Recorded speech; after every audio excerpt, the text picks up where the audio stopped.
अपने पति को ना भगवान मानने की जो परंपरा है ना, ये आज से नहीं है।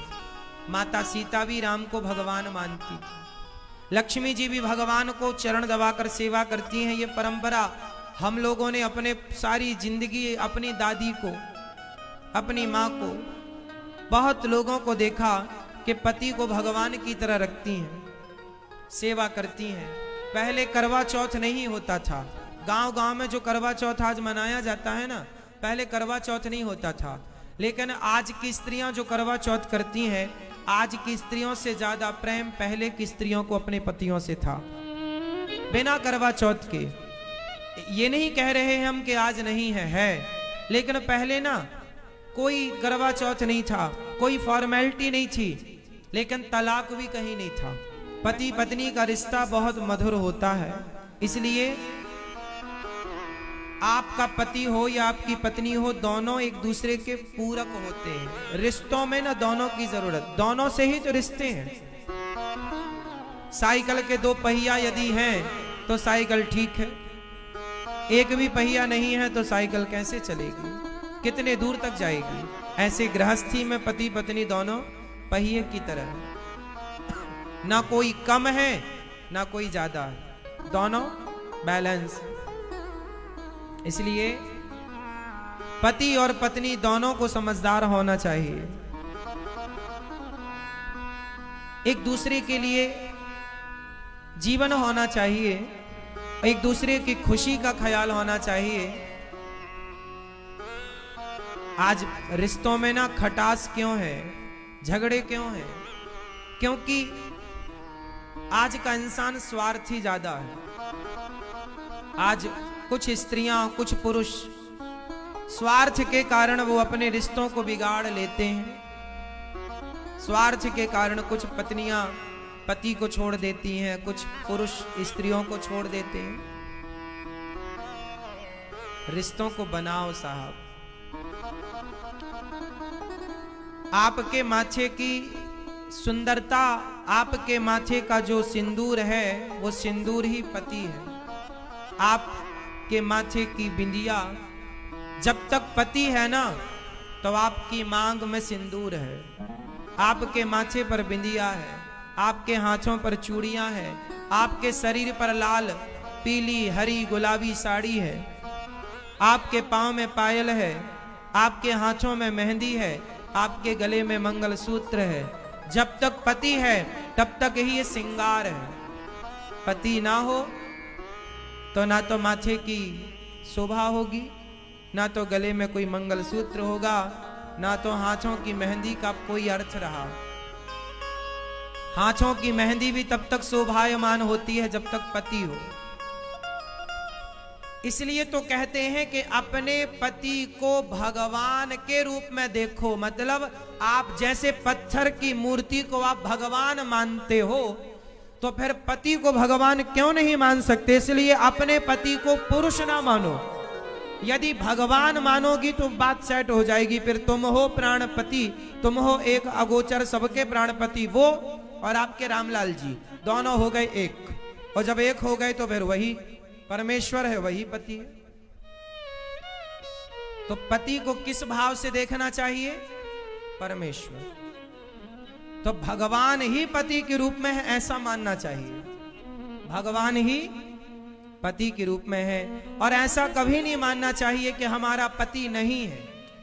मीरा ने कभी नहीं माना कि मेरे पति नहीं है। मीरा ने इनको अपना माना। और आप में से जिनके पति भगवान के धाम चले गए हैं, शरीर के पति, तो आपके शरीर के पति ही तो गए हैं। प्राणों के पति तो जहां की तहां हैं, उनसे रिश्ता जोड़ लो ना। वो तो जहां की तहां है, वो तो नहीं कहीं गए। वो तो पहले भी आपके पास थे, आज भी आपके पास। तो आप उनकी तो हो ही, आप मानो ना मानो। आप अपने असली पति को भूल गई हो। बस असली पति को पहचान लो कि वो आपके जन्म जन्म के प्राणों का पति यही है। हम सबके पति हैं ये। इसलिए अपने अपने पति को ना भगवान मानने की जो परंपरा है ना, ये आज से नहीं है। माता सीता भी राम को भगवान मानती थी, लक्ष्मी जी भी भगवान को चरण दबाकर सेवा करती हैं। ये परंपरा हम लोगों ने अपने सारी जिंदगी अपनी दादी को, अपनी माँ को, बहुत लोगों को देखा कि पति को भगवान की तरह रखती हैं, सेवा करती हैं। पहले करवा चौथ नहीं होता था। गांव गांव में जो करवा चौथ आज मनाया जाता है ना, पहले करवा चौथ नहीं होता था। लेकिन आज की स्त्रियां जो करवा चौथ करती हैं, आज की स्त्रियों से ज्यादा प्रेम पहले की स्त्रियों को अपने पतियों से था, बिना करवा चौथ के। ये नहीं कह रहे हैं हम कि आज नहीं है। लेकिन पहले ना कोई करवा चौथ नहीं था, कोई फॉर्मेलिटी नहीं थी, लेकिन तलाक भी कहीं नहीं था। पहले दूर दूर तक कहीं तलाक नहीं था, कहीं तलाक कोई हो जानते नहीं था। आज के 50 साल पुराने भारत का आप इतिहास उठाओ, आज के 70 साल पुराना भारत का आप इतिहास उठाओ, और फिर बताओ कि तलाक किसने सुना था 70 साल पहले? डिवोर्स कहां होता था 70 साल पहले?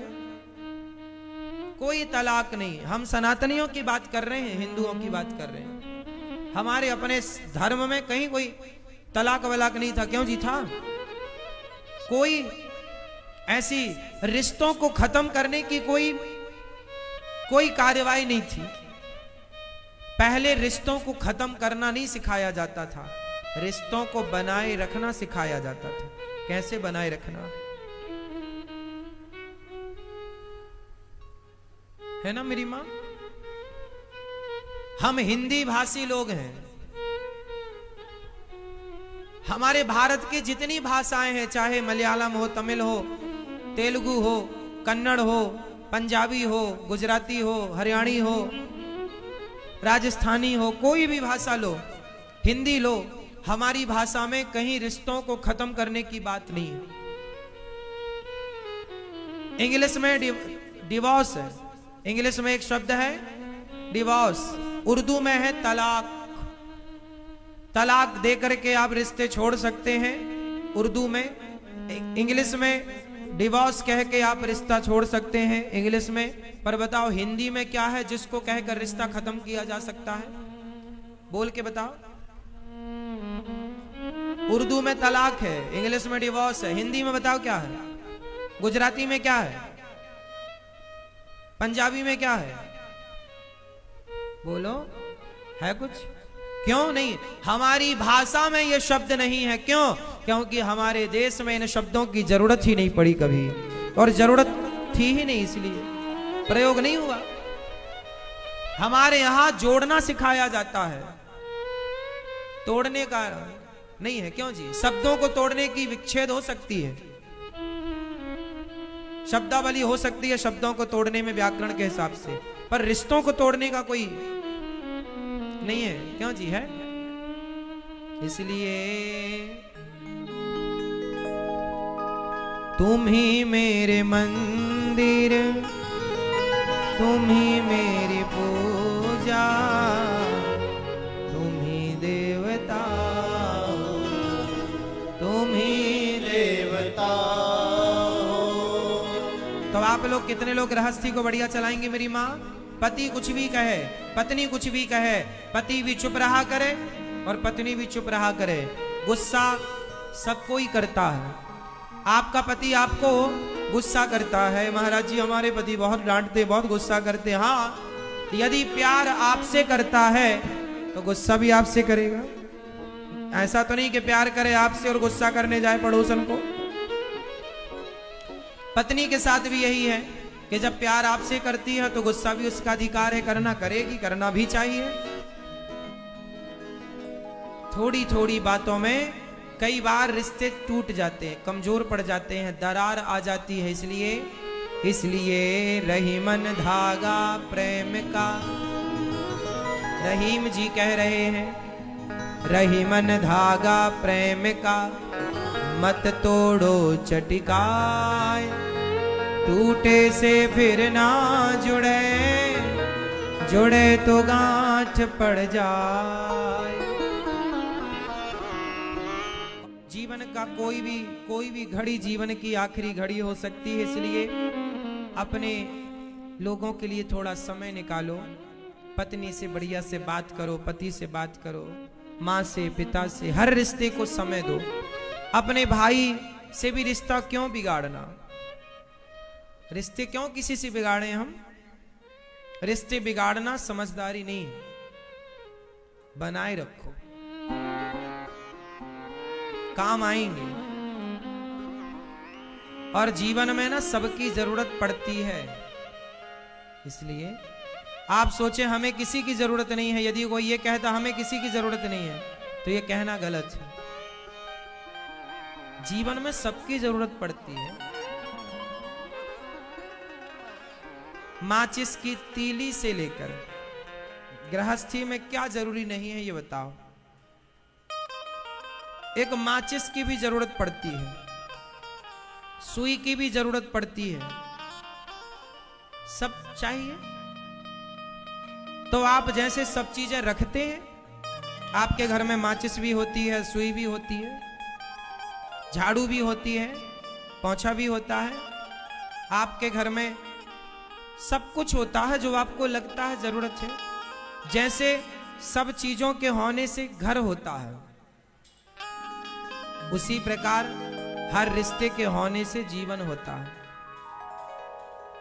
हर रिश्ता होना, मां जरूरी है, पिता जरूरी है, पत्नी जरूरी है, पति जरूरी, भाई जरूरी, बहन जरूरी, हर रिश्ता जरूरी है।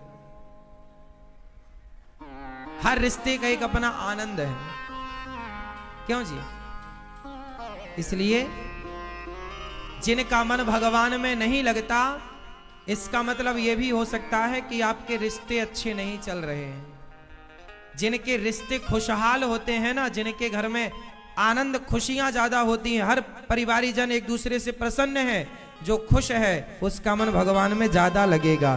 भगवान में मन लगाने के लिए रिश्तों की टेंशन नहीं चाहिए, तो खुश चाहिए, प्रसन्नता। जब घर में कोई टेंशन नहीं होती ना तो मन ज्यादा लगता, और कोई दिक्कत घर में परिवार में आए तो बार बार ध्यान वहीं जाता है, फिर भगवान में नहीं लगता। आंख बंद करेंगे तो वही वाक्य याद आ जाएगा। इसलिए घर में हर रिश्ता अच्छा हो, माँ अच्छी हो, पिता अच्छा हो, पुत्र अच्छा हो, पत्नी अच्छी, पति अच्छा। आप जिस रिश्ते पर हैं उस रिश्ते को बेहतर बनाओ।